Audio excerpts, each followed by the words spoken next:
বিসমিল্লাহির রহমানির রহিম।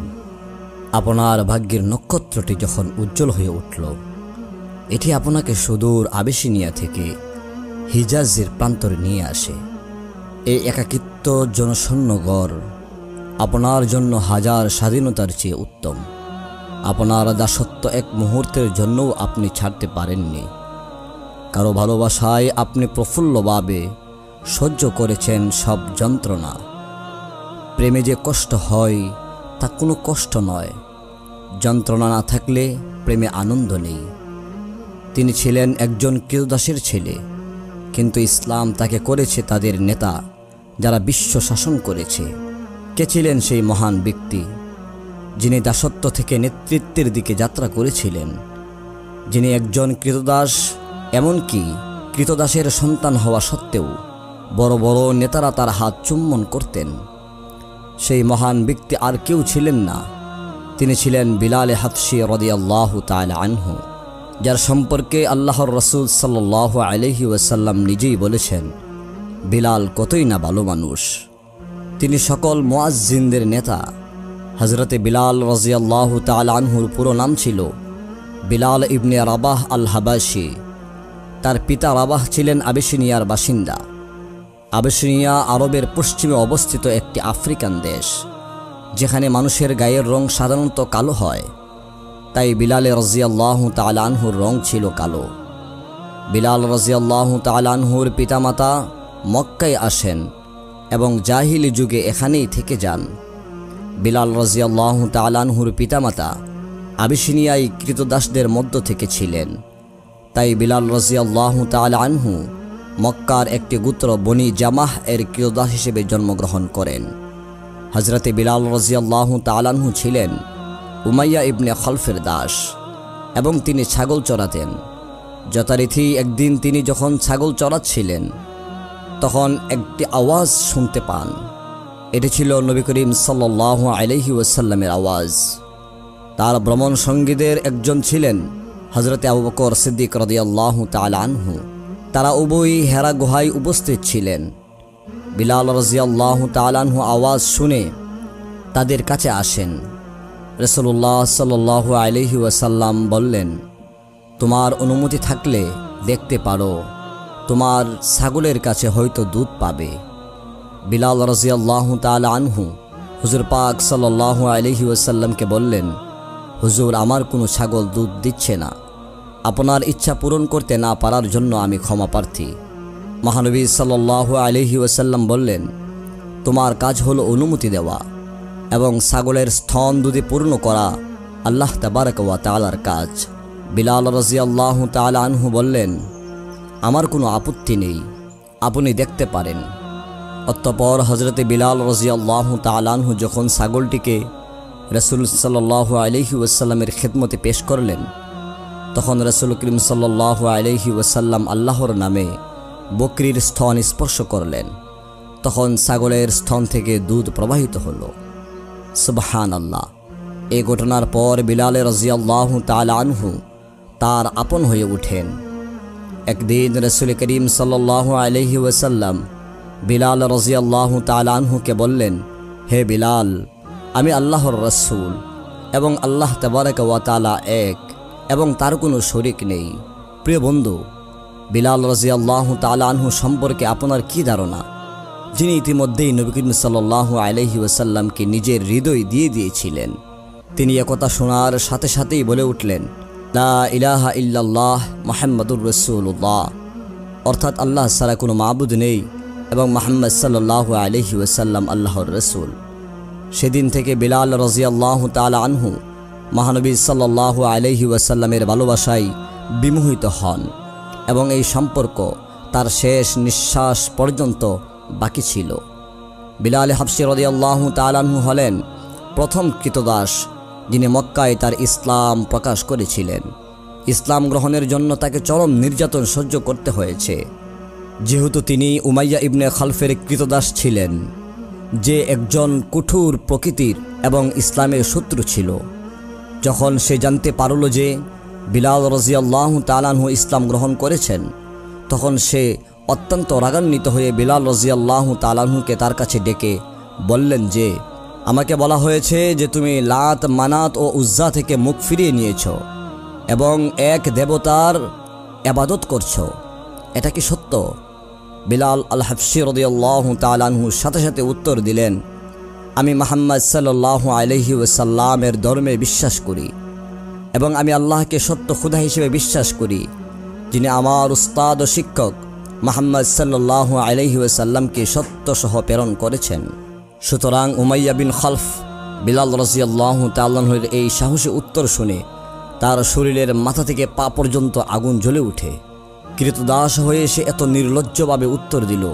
সহ্য করতে না পেরে সে বলল, এই ধর্ম ত্যাগ করো, নইলে তোমাকে কঠিন শাস্তি দেব। তাই বিলাল রাদিয়াল্লাহু তাআলা আনহুর উপর অত্যাচার শুরু হয়। প্রহার, ক্ষুধা, তৃষ্ণার অত্যাচার বাড়তে থাকে এবং বিলাল রাদিয়াল্লাহু তাআলা আনহু শুধুমাত্র তার জিহ্বা দিয়ে আহাদ আহাদ বলতেন।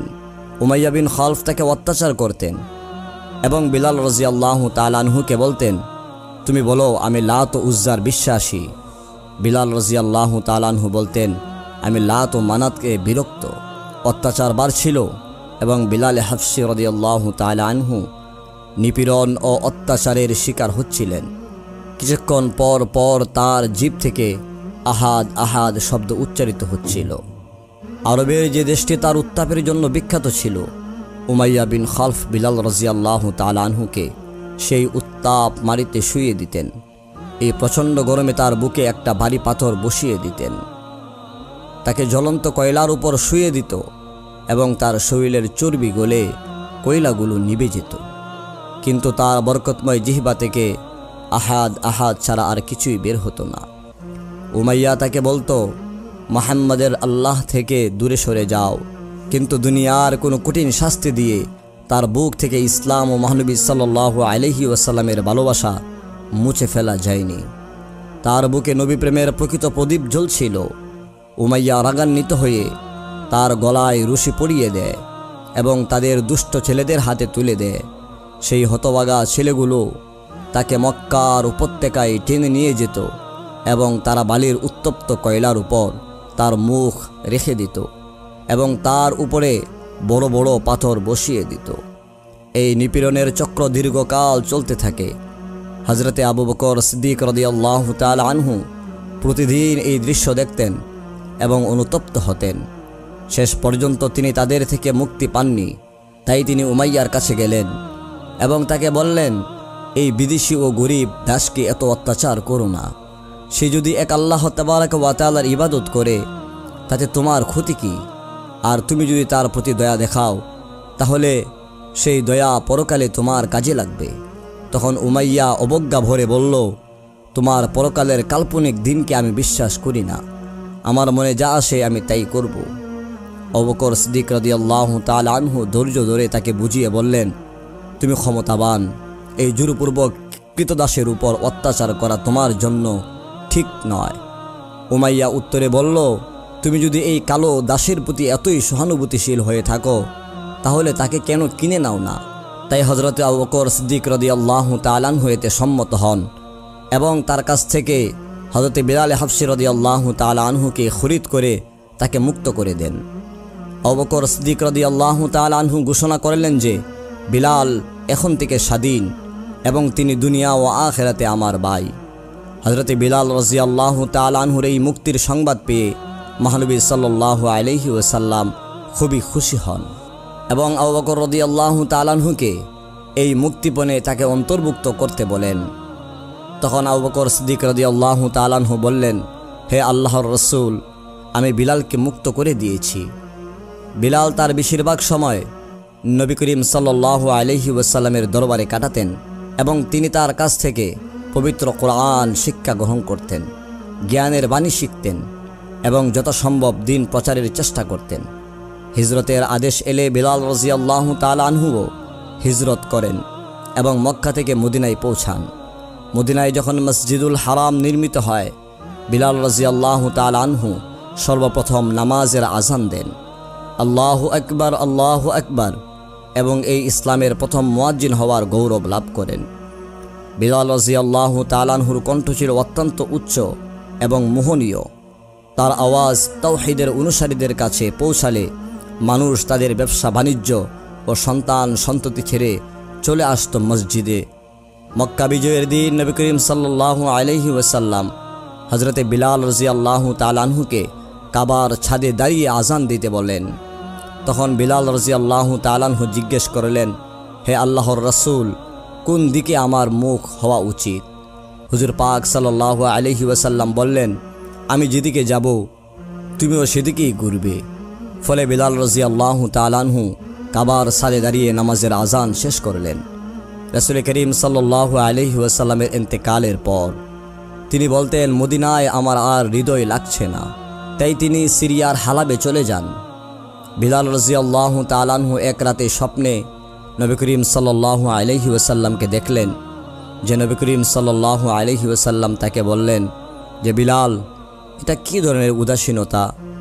আমাদের সাথে দেখা করতে এলে না কেন? তাই তিনি সকালে মদিনার উদ্দেশ্যে রওনা হয়ে যান। বিলাল রাদিয়াল্লাহু তাআলা আনহুর গাড়ির বহর যখন মদিনা শরীফে প্রবেশ করে, সাথে সাথে শহরে শোরগোল উঠে যায় যে রাসূলের মুয়াজ্জিন হযরতে বিলাল রাদিয়াল্লাহু তাআলা আনহু এসেছেন। তিনি সরাসরি নবী করিম সাল্লাল্লাহু আলাইহি ওয়াসাল্লামের কবরের কাছে চলে যান, তাকে জড়িয়ে ধরে কাঁদেন এবং বলেন, হে আল্লাহর রাসূল, হে আমার মাহবুব, আমি উপস্থিত হয়ে গেছি। নামাজের সময় হলে সাহাবায়ে কেরাম রাদিয়াল্লাহু তাআলা আনহুম তাকে নামাজের আজান দেওয়ার জন্য জোরাজুরি করতে থাকেন, কিন্তু তিনি তা মানছিলেন না। অবশেষে তিনি ইমাম হাসান ও হুসাইন রাদিয়াল্লাহু তাআলা আনহুমা এর পীড়াপিড়িতে রাজি হন। হযরতে বিলাল রাদিয়াল্লাহু তাআলা আনহু যখন নামাজের আজান শুরু করলেন এবং বললেন, আল্লাহু আকবার, তখন মদিনায় শোরগোল দেখা দেয়। লোকেরা রাস্তা থেকে কাঁদতে কাঁদতে মসজিদে নববীর দিকে হাঁটতে থাকে। তিনি যখন আশহাদু আন্না মুহাম্মাদুর রাসূলুল্লাহ বললেন, তখন নবীজি সাল্লাল্লাহু আলাইহি সাল্লাতু ওয়াস সালামের সাহাবীদের দিকে তাকালেন। যখন তিনি নবীজির মিম্বর খালি দেখলেন, তখন তিনি অজ্ঞান হয়ে পড়ে গেলেন। এটাই ছিল বিলাল হাবশী রাদিয়াল্লাহু তাআলা আনহুর জীবনের শেষ আজান। 20 হিজরিতে দামেস্কে এই রাসূল প্রেমিকের মৃত্যু হয়।